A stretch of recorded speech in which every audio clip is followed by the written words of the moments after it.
you got Raphael, man, coming up this weekend. And how has he looked? I know he's coming off an injury too. He had surgery on his knee, and it took him a little bit to come back, but he seems like he's moving around. I've been watching some of the videos. He's moving around like he did before the surgery. So how's he looking? Raphael's looking good.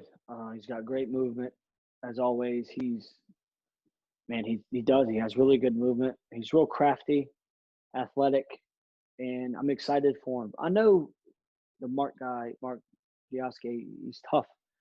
Definitely no slouch, man. He's real tricky. He has some good stuff that he throws, but I reckon that Raphael is going to take him out of his element and implement his game plan into what he wants to do to disrupt a lot of the stuff that Mark wants to do. Again, I'm looking forward to it. It's a great fight. I saw him the other day at breakfast. They said what's up to each other. Nothing but respect. He wants to win, and Raphael wants to win. So it's going to be exciting. It's going to be an interesting fight. And again, man, I'm just excited that Raphael's here. That we did a lot of work. This past camp before I came over, we did a lot of work together. So he's one of those guys that when he fights, it's personal for me because he's not only is he an athlete and I work with him, but he's a good friend of mine. Raphael and we have a great relationship, man, and I'm cool with his kids. His family likes me. We all get along. So it's a bit different with him. I take it a bit more personal. And I'm excited for him. It's good that he's out here on Fight Island. He's getting to experience this. It's part of history. You know what I mean? Like, I was talking to my buddy about this. He's like, bro, you're witnessing history. They're going to make a 30 for 30 about this from you for years to come. You know what I mean? Like, not like The Last Dance, but, they got all these 30 for 30s. I'm sure they're going to make one about this, So it'll be interesting and it'll be exciting. And again, you're out of Thailand. You're around the fight scene. This is what it's about, man. Hats off to the UFC for being able to get this done. And they're putting on phenomenal fights. You know what I mean? Alex's fight was great. Petr Yan's fight was great. The Usman fight I thought was good. This week we got some fights coming up. The next week on Sunday, Raphael fights. They got they got that great fight. So it's gonna be good, man. Now, Peter was out there in Phuket. Raphael's, he lives in Phuket. They were training basically side by side, right? The last month, 2 months. And a lot of it was in isolation. You guys had small groups, but still grinding together. How much momentum do you feel Raphael has with Peter winning the title, man, like a couple of days ago? And he's probably feeling that energy. Do you think so? Yeah, man. That's one thing I was super, super happy. I was proud of both the boys for winning.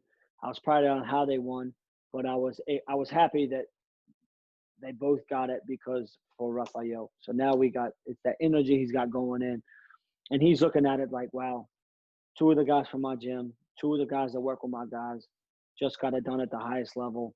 It's my turn to do it now. So I know that's helping him in the back of his mind. He's feeling good about that. He's realized that the stuff that we do and the training partners that we have is working. And it is, man. It's, they work side by side. They wrestle together. They do drills together. They've sparred before. It's good. It's contagious, and that energy is contagious, man. I'm all about energy. You know me, John. I'm all about energy. I'm all about the positive energy. So we're gonna keep it running. We're gonna keep it running till Sunday morning. He's before the co-main event, and I'm excited for him. Raphael, he made his debut in Russia and he got caught. He was knocked out in that fight. And then he came back in Singapore and pretty much dismantled his opponent through 3 rounds, hitting them hard. He looked really phenomenal in that fight. But do you feel like he still hasn't gotten comfortable in the octagon yet? And this fight could be the one that he can just let there, like remember those fights in Road where he was just blasting, punches, kicks, he was comfortable. Yeah, he was flowing. Yeah, when he gets into his rhythm, man, and because his movement's so good, and he gets into his rhythm, and before you know it, like boom, in a split second, he can put your lights out. He can cut angles really well. And I think you haven't seen the best Rafael yet. You haven't seen him get truly comfortable and him be able to implement like what he's good at, man, like what I see every day at Tiger. And I'm hoping that this time around he shows it, like he comes out of it and he just has fun. Because I think when he has fun, some of the stuff I've seen him do, like in sparring and stuff up top to high level guys, is really just it's amazing to me. It's just you see him do some of this stuff and you just like you walk away, you're just like, man, like fucking hell, I can't believe he just did some shit like that. But he's so slick and he's so fluid and he can change things around, offense, defense. Then he mixes in his wrestling and you realize that you have something special. So yeah, I'm hoping this Sunday morning, he really shows you what he's capable of. And if he does, man, get your popcorn ready because it's going to be a good show. Years ago, people would tell me about Alex and people would tell me about Peter, and it's all happening. You know what I mean? Like they're both UFC champions now, but people always told me about Raphael too. And before even I saw him fight in Road, and now he's in the UFC. They said that he could probably be the most gifted out of pretty much almost anybody that's been through Tiger. And that's like something that I've heard from many different people that gone through Tiger that are at Tiger right now. Do you feel like that's kind of something, there's a truth to that right there? Absolutely. 100%. I think I've said it before in our interviews. I think I might even said it on the very first interview we did, John.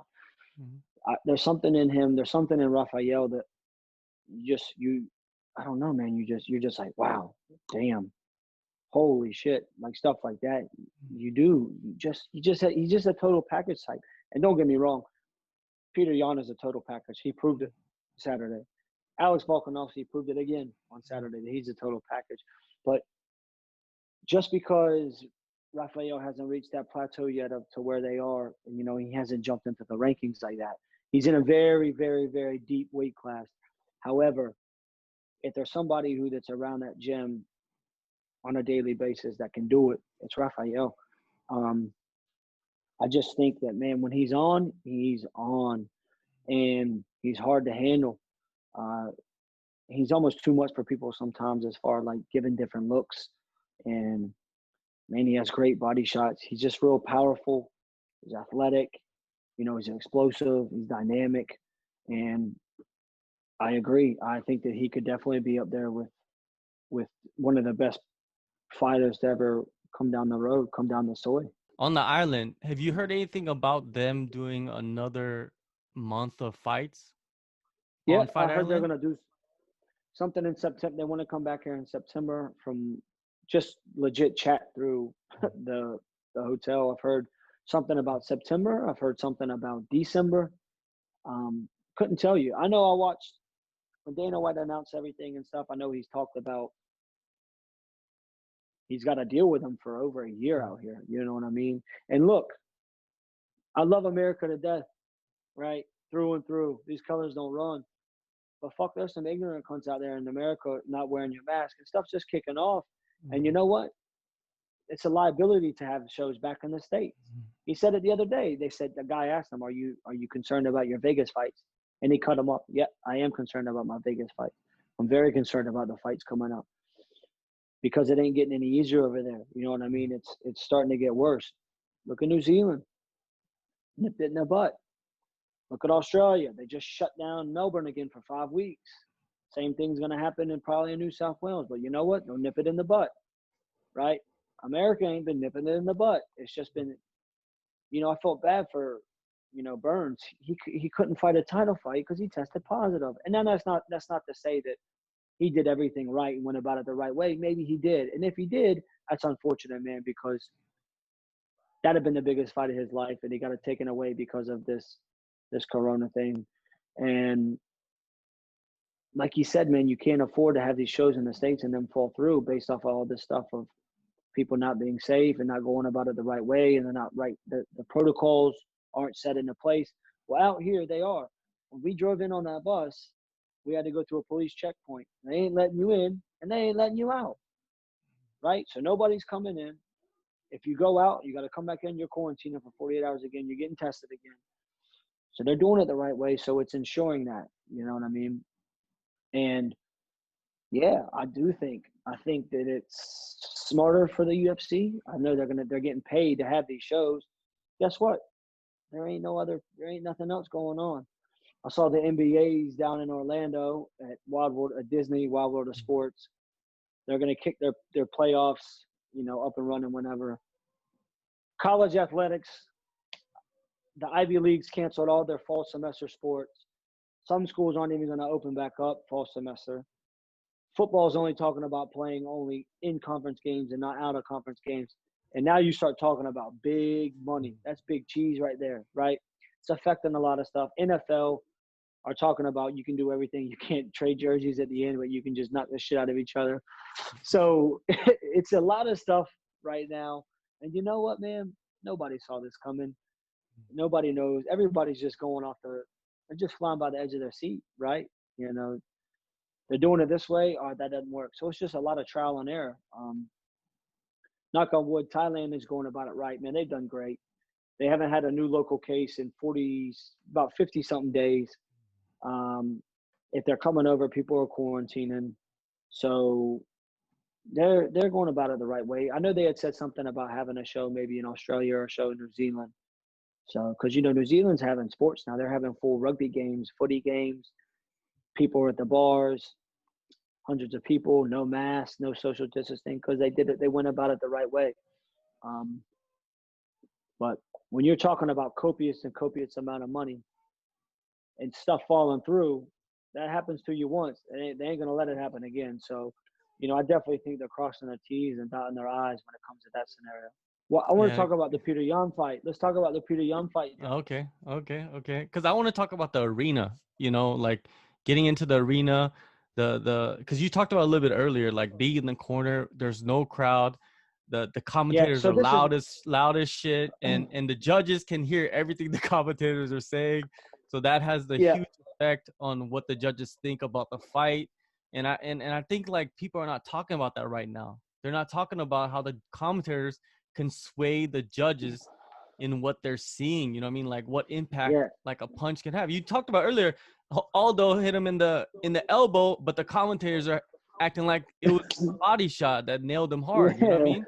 And then the sound, it makes it feel like, okay, he did hit him hard right there in the body. You know what I mean? So talk about the Petr Yan fight, man. It was incredible. It was awesome. Yeah, but it was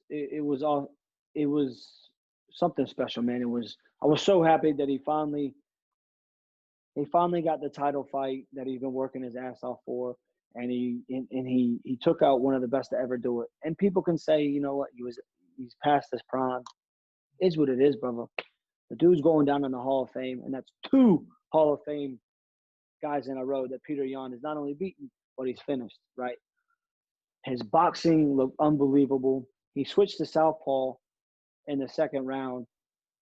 How many guys do you know that can just switch to southpaw and just put it on somebody? Well, he did. And again, man, I love Jose Aldo. I love watching him fight. But, man, like, Peter was just sharp. He did so much work with John Boy on his boxing and that. And his boxing is crisp, man.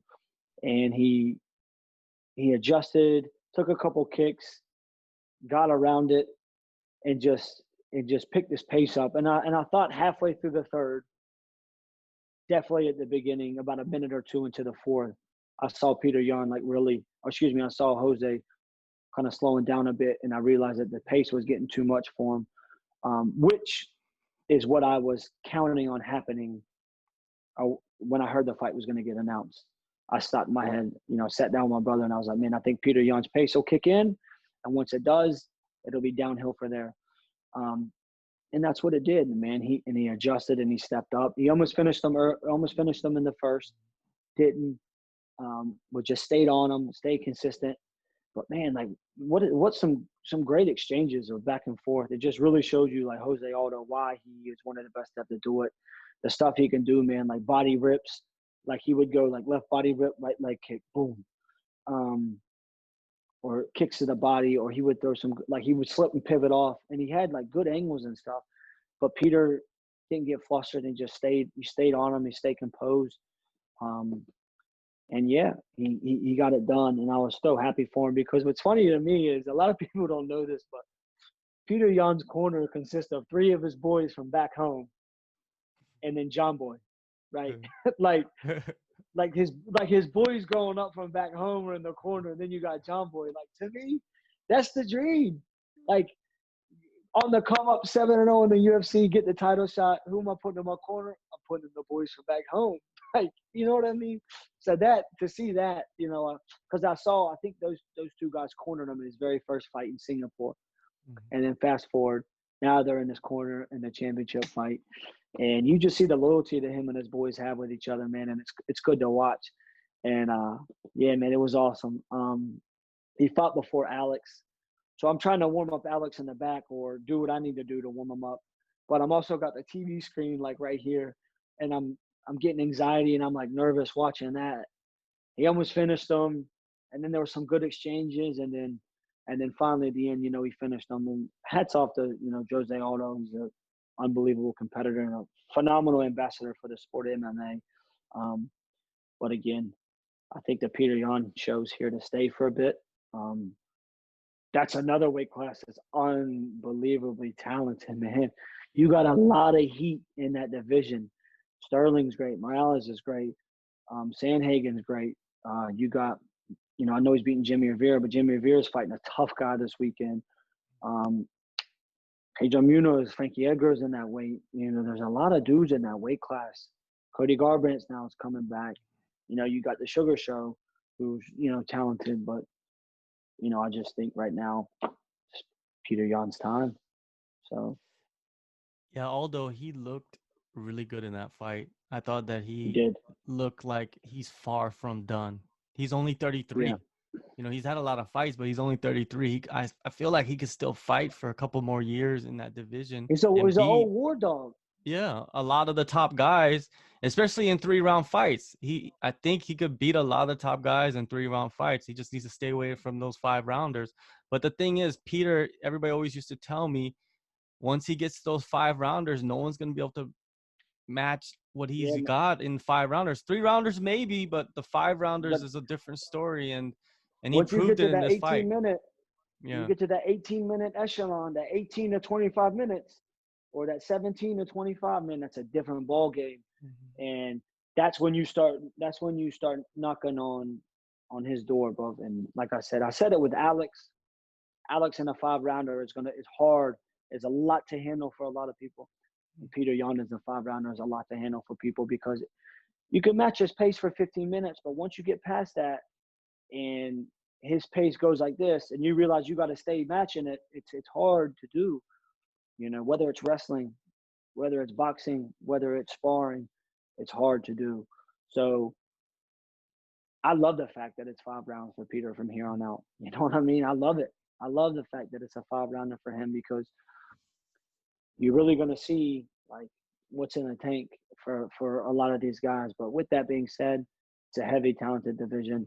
I know he had said that he thinks Aljamain Sterling gets the title shot next. And I agree with him. I think he does. I think Aljamain is a very talented fighter, fun to watch, and I think that's the fight that they say that they want to make happen. So we'll see about it.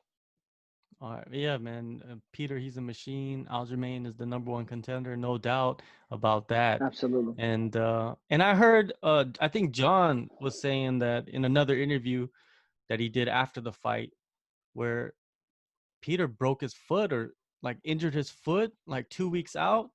And maybe that had to do something with, he was getting kicked in that foot and that's why he had to switch stances. But he still got it done, man. That's insane Peter that he did that. He hasn't been healthy. He hasn't been 100% in any camp yet, So you really haven't even seen the best Petr Yan yet. He had a broke foot. He adjusted on the fly and he got it done. Yeah, so, obviously you try to keep stuff like that to a minimum, but he, as John Boy told you, his leg wasn't definitely the best, but still got the W, water under the bridge. He'll rest, recover for a bit, and then see what's next for him.